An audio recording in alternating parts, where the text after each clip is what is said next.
Episode 629. Chen Yehui deeply regretted that the person he sent to lead the team wasn't one of his own trusted men. But since Meng Tianchen was a cadre-level figure in the Jie dynasty, capable of leading teams, Chen Yehui had a certain understanding of him. This guy really valued the guild's interests, the team's interests, above all else. At this point, he'd make his own call. He wasn't about to take orders from some random upstart. With that thought, Chen Yehui felt a bit more at ease.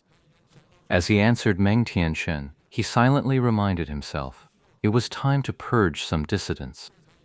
Within the core team of Jie dynasty, he had done his best to recruit and develop those who weren't particularly impressed by Ye Chu. As for the rest, they held nothing but admiration for their former captain. At first, Chen Yehui thought these people wouldn't cause any trouble. That was because he never imagined Ye Chu would come back to compete with them in the game. Faced with this situation, these people should have been weeded out long ago. Chen Yehui was furious with himself. Why hadn't he prepared for this earlier?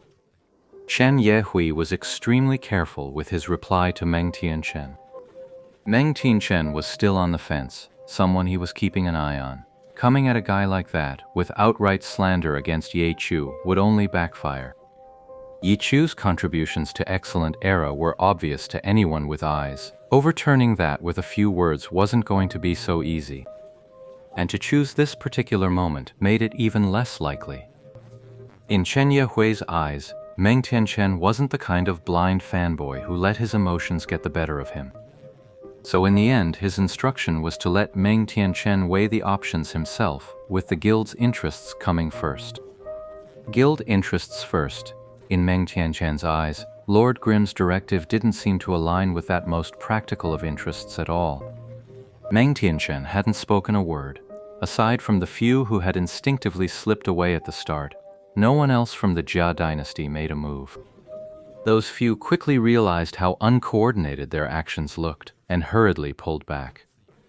This also shows the discipline of a club guild, a level of organization that recreational player guilds could never achieve.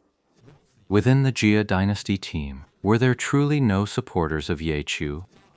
Judging by the few who came straight out, there were supporters, of course. But when Ye Chu said himself that he was Ye Chu, some of those supporters actually wavered.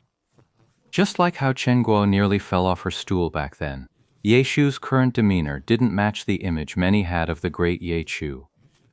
So they hesitated, and after the first few to notice found the whole thing less than pleasant. Even those pioneers had started to waver. Hey, why isn't anyone moving? Ye Chu kept talking as Lord Grimm walked over, looking for all the world like he was about to step right into the Jia Alliance's team. Meng Tianchen was about to say something, when he suddenly noticed that Lord Grimm, who had been walking over, had stopped. Meng Tianchen had barely registered the shock when a curse rang out beside him. He turned his head, and there was Lord Grimm, already flashed into the midst of the herbalist hall formation. Shadow clone technique, what was going on? Meng Tianchen was still bewildered when he saw Ai Shi, the leader of the Chinese herbal hall, flying through the air, and it was entirely involuntary, the work of Lord Grimm, who had used shadow clone technique to flash to his side. As for how he did it, Meng Tianchen had no idea. It all happened in the instant before he could turn his head. When he turned around, what he saw was Ai Shi flying through the air, and the players from the herbal hall cursing as they swarmed Lord Grimm. Take them! With that command, Ai Shi had already fallen to the ground, and it now belonged to Blue Brook Guild's territory. Dawnbreak Frostblade was taken aback at first, but hearing Ye Chu's order to take him down, he snapped to attention and immediately echoed the command. Several players from Blue Brook Guild surrounded Ai Shi like hungry wolves. Ai Shi might have been a cut above the rest, but he was no tiger capable of fighting off a wolf pack. His quick recover upon landing was executed flawlessly, but inside his heart had already turned to ash. He had been far too careless. He had only been looking at Meng Tianchen, seemingly unimpressed by this Lord Grimm, who claimed to be Ye Chu. He was about to throw out a few mocking remarks when, without warning, the guy suddenly attacked him from behind. Facing the pack of wolves, Ai Shi had already lost half his life. He knew he was done for, so he could only twist his gaze back with venomous resentment. He wanted to see Lord Grimm get taken down in the encirclement, just like the rest of them. The result? Well, he was disappointed. Yi Shu's move wasn't some sudden whim, he'd already calculated everything. Even before blowing Ai Shi away, he had already scouted his escape route. When Ai Shi turned around, Lord Grimm was already right behind him. Beautiful.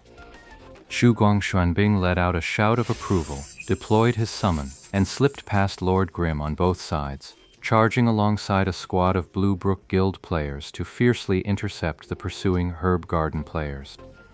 Catch the leader to catch the band. Shu Guangxuanbing watched as Ai Shi fell. On paper, Shun Kotang still matched Lanshi Pavilion in numbers, but without a commander, that advantage meant nothing in a team fight. Well said. Dawnfrost Ice heard Lord Grimm chime in with agreement, and then realized he was already airborne. What was going on? Shu Guangxuanbing was a bit lost. Did I hit jump? He thought about it, then even glanced down at his keyboard, only to find his left hand resting a mile away from the jump key.